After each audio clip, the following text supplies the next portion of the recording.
Hey folks, Kim Reeves here, President of the 4WDABC Association of BC. I've been working with the 4WDABC Association since 2009 when I became secretary on the board, and since 2010 I'm in my 5th term now of president. So 9 full years, I'm in my 10th year. And we have really grown and really seen success in every facet of our organization. I remember in 2010 we were down to just over 30 paid members. I think we had 2 clubs in the organization, and you know, it was bleak.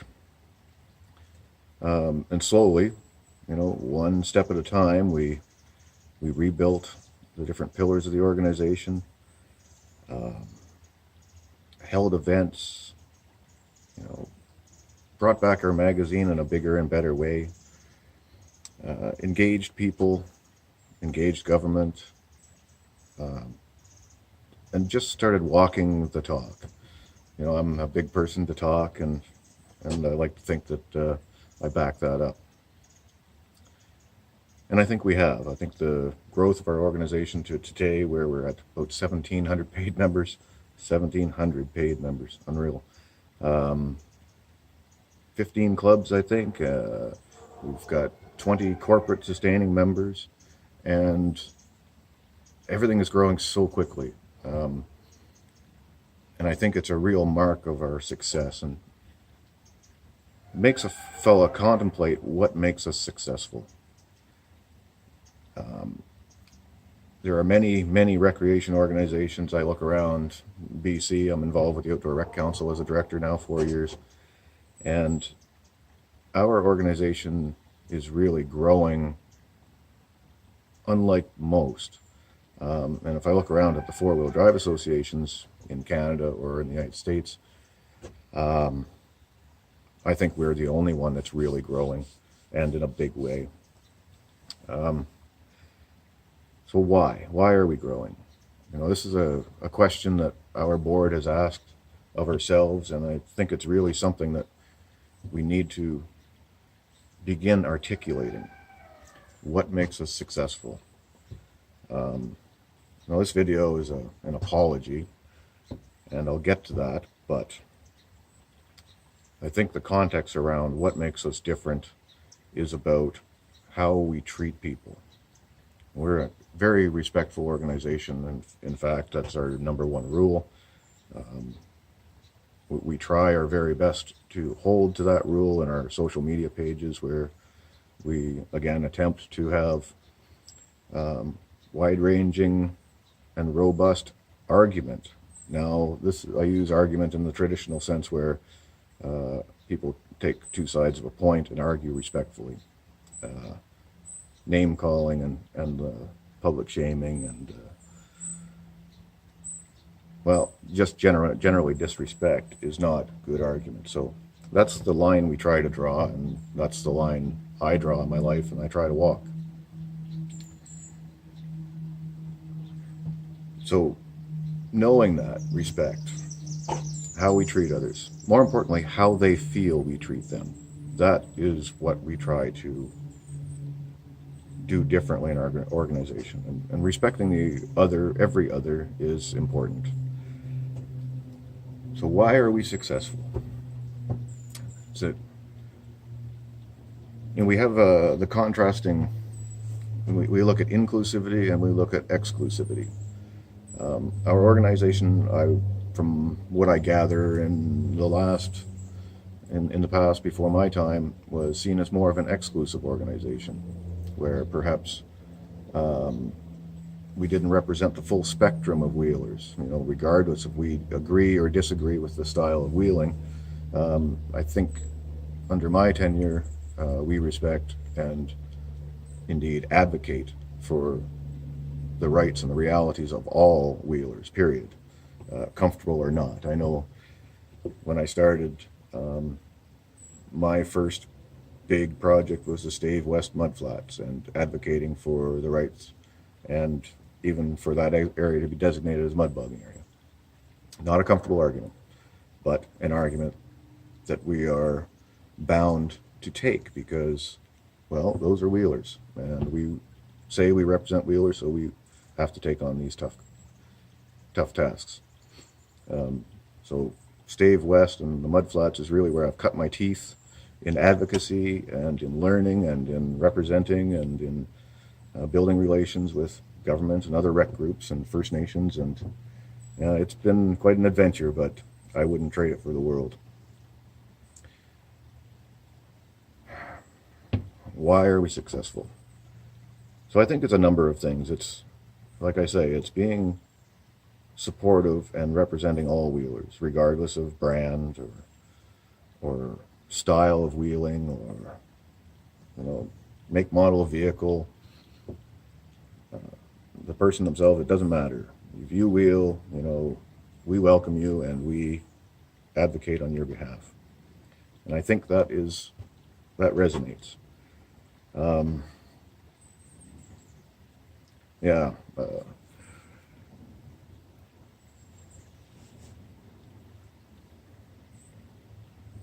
So another area in this, pondering this question of why, like rules and good work. I guess we're a bit less formal on the rules. I know I have been in running this organization. For me, it's been all about recruiting people, good people, positive people, people that want to make a good difference in our world, the wheeling world, our events, getting stuff going. And we've gone from a place 4 or 5 years ago where there were very, very few events for wheelers to a place now where the summer is absolutely chock full of things. I don't even think you can find a weekend where there isn't a wheeling event, a substantial sized wheeling event somewhere. So there's a lot going on, and perhaps we're a bit soft on the rules, but my focus has always been on the work, and trying to do good things, for our membership and for the wheeling world and for the public in general. We're less formal, and I think wheelers are, being the fierce individualists we are, have enough formality in our world, and we certainly don't want our recreation and our sense of enjoying the backcountry to be formal. I think that we want it to be informal, and we try to find that line down the middle here between formality and flexibility. So, we are a nonprofit society, so we are bound by BC Societies Act and our Constitution and bylaws and Robert's Rules of Order that runs meetings, and I would say we're actually bound by a couple other things like ethics and morals and having the back of each other, especially, having the back of each other. We had an AGM this past weekend where we had the first election during my time. 10 years I haven't seen an election, so I don't have much experience with actual we see nominations and so-called elections, but people are they're not running against anybody generally. So like, we're chasing people down. Can you do this? Can you do that? We've got a role for you. You'd be great. But now we have, I guess, people who want to run for this organization and really want to get involved, and we have competitions for, well, in this case, vice president. So we had 3 people that were nominated in, 2 that continued to stand for election at the meeting. Then there was some questions around process and whether you can hold a position while you run for another position, whether you need to resign prior to running for a position. Anyway, these concerns were raised on the floor at the meeting directly and immediately prior to the vote. And I didn't feel that was right. I was kind of surprised and maybe even frozen in the moment. So what resulted was that on the spot, Rachel Tom, who was our secretary and running for vice president, was told that she had to resign the secretary position before she could run for the VP position. And in fact, for a moment, it was argued that just the fact that she was accepted nomination without resigning as secretary would bar her from running at all during that meeting. To say that this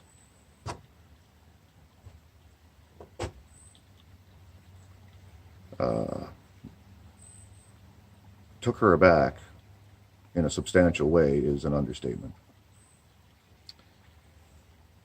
You know, I feel very strongly that any questions about the process, as flawed as it was, any questions about the process and concerns about nominations should have been raised personally, one-to-one, with Rachel and or our board prior to the meeting. I'm certain that we could have handled that a lot better than the way it turned out on the floor. The process that was followed, I think, was disrespectful to Rachel. Felt like an ambush, just being in the moment, having no prior knowledge to prepare an argument or to address an honest mistake, if indeed there was an honest mistake.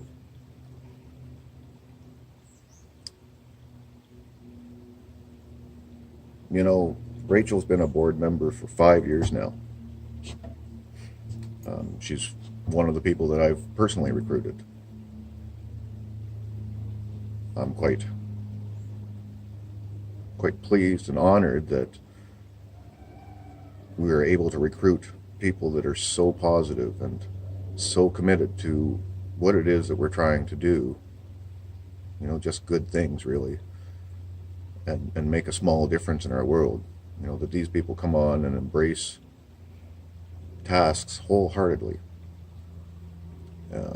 inspire others to do the same, share that enthusiasm, and indeed grow it. You know, I can't count the number of people that have expressed to me how inspired they are by our work and how they aspire to impact people themselves that way. You know, it's quite flattering. And, you know, I know I can speak for our board that we're proud of our work. However,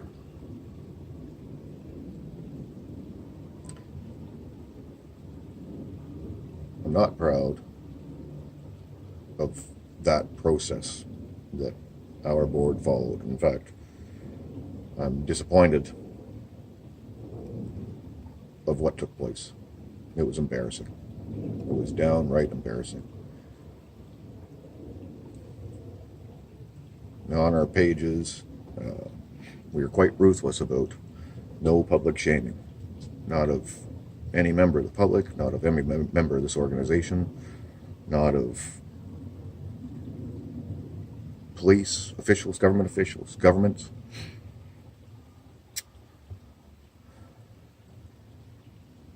Businesses. We've had incidents, and I think we've addressed them reasonably well. But to have personally been a part of, essentially, a public shame at our own AGM of a member of our own board,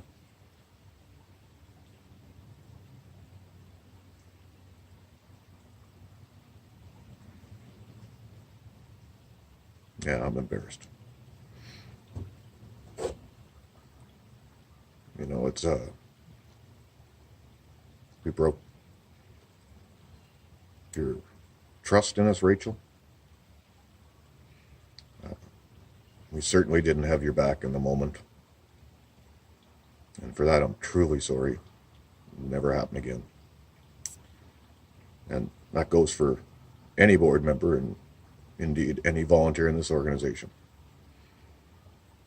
You know, to have someone's honor questioned at one of our meetings, an AGM no less.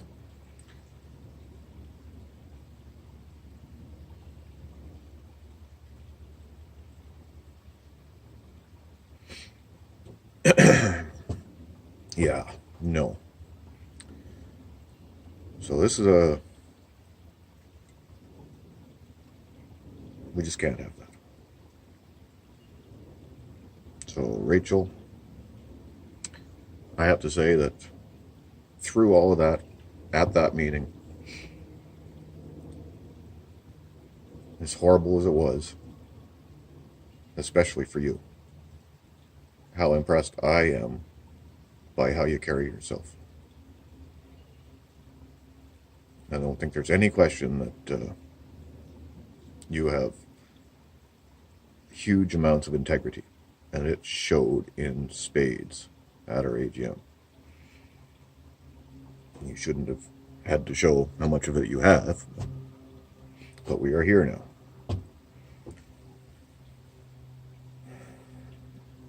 So our board met on Wednesday, and we've agreed to welcome you back if you will indeed re-accept the role as secretary in this association. Now, I really want you back, and the board wants you back, and I know our membership want you back.